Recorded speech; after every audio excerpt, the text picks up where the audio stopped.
Yo guys, welcome back and welcome kung bago ka sa channel na to. So yung topic naman natin yun is sum and product of roots. So for example, find the sum and product of the roots of the quadratic equation x squared plus 4x plus 3 is equal to 0. So, solve muna natin yung mga roots niya or yung solution ng ating quadratic equation. So factor lang natin to. So, yung factor niya is x plus 3 and x plus 1. Okay? Yung factors ng 3, kung saan yung sum niya is 4. And then, equate lang natin sa 0 yung mga factors. X plus 1 is equal to 0. Therefore, x is equal to negative 3. And x is equal to negative 1. Okay? So, ito na yung mga roots ng ating quadratic equation. Yung solution ng ating quadratic equation. Now, yung sum nila is negative 3 plus negative 1, that is negative 4. And then yung product naman nila, negative 3 times negative 1, that is positive 3. Okay? So ito na yung sum and product ng roots ng quadratic equation. Now, pwede nating makuha yung sum and product ng roots ng quadratic equation na hindi natin sinusolve tong quadratic equation. So, hindi na natin kailangan itong gawin. Okay, meron lang tayong formula. So, yung formula natin sa sum is, sum of roots is equal to negative b over a lang. And then, yung product of roots naman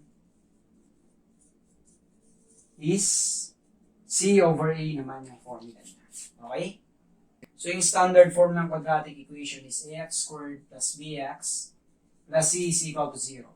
So, ito yung ABC dyan. Okay? So, gamitin natin yung formula dito. So, yung sum of roots is equal to negative b over a daw. So, yung b natin, that is 4. And then, yung a natin, that is 1. Kasi walang number yung x squared. So, therefore, yung sum niya is negative 4. So, parehas yung nakuha natin. And then, sa product naman, c over a naman. So, ano yung c natin? That is 3. And then, yung a natin again is 1. So, therefore, yung product of roots is 1. Okay? So, same lang yung nakuha natin gamit yung formula. So, mas mabilis siya. Hindi na natin kailangan i-solve yung solutions ng quadratic equation. So, another example tayo.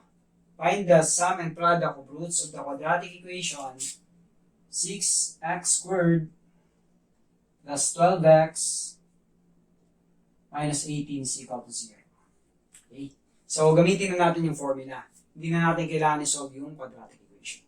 So, yung sum niya is negative b over a. So, yung b natin, that is 12. So, negative 12 over a. So, a natin is 6. So, negative 12 over 6, that is negative 2. Therefore, yung sum ng roots ng quadratic equation na to is negative 2. And then, yung product of roots naman is c over a. So, substitute lang natin. C natin is negative 18. And then, yung a natin again is 6. So, negative 18 divided by 6, that is negative 3. So, yung product ng roots natin is negative 3. So, ito na yung final answer natin. So, isa pang application ng sum and product of roots is, pag pinapahanap sa atin yung quadratic equation, given lang yung roots. So, for example, find the quadratic equation with roots 3 and 8. So, binigyan lang tayo ng roots, that is 3 and 8, and then pinapahanap sa atin yung quadratic equation. So, actually, meron tayong two ways para ma-solve to. So, first, yung gagamitin natin itong mga formula. So, yung sum of roots daw is negative b over a. So, ano yung sum ng roots natin? 3 plus 8, that is 11. And then, yung product of roots natin, yung formula is c over a. So, ano yung product of roots natin? That's 3 times 8, 24. Now, itong 11 is equal siya sa 11 over 1. And then yung 24, 24 over 1. So, therefore, negative b is equal to 11 and a is equal to 1. Okay? And then dito, c is equal to 24. And then a is equal to 1. Okay?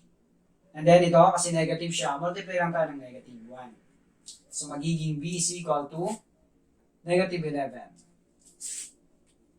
Okay? Now, meron na tayong ABC.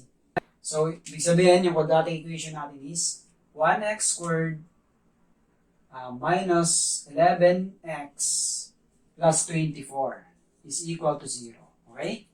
So, ito yung A natin 1, B natin negative 11, and yung C natin 24. Okay? So, tanggalin na natin itong 1. Okay? So, ito na yung final answer natin. Okay? So, yung other way ng pag-solve nito is, ito yung mas madaling method. Ganito lang. Working backwards lang tayo. So, given na yung mga roots. So, therefore, x is equal to 3 and x is equal to 8. Okay? Kasi ito yung mga roots natin. Now, transpose lang natin itong 3 sa kabila, magiging negative siya. And then, ito rin. So, equal to 0. And then, ito rin. Transpose natin yung 8, magiging negative is equal to 0. So, ito na ngayon yung factors ng ating quadratic equation. So, multiply lang natin yan. X minus 3 times x minus 8. So, ito na yung ating quadratic equation. Now, pag i-simplify natin yan, x times x, that is x squared. Foil lang tayo. And then, outer times outer, x times 8, negative 8, that is negative 8x. Then, inner times inner, negative 3 times x, that is negative 3x. And then, outer times outer. Negative 3 times negative 8, that is positive 24, is equal to 0. Okay? Then, simplify lang natin. Negative 8x minus 3x, that is negative 11x, plus 24 is equal to 0. So, makikita nyo, same lang yung nakuha nating sagot sa first method natin na ginamit. Okay? Comment below guys kung meron kayong problems na related sa topic natin.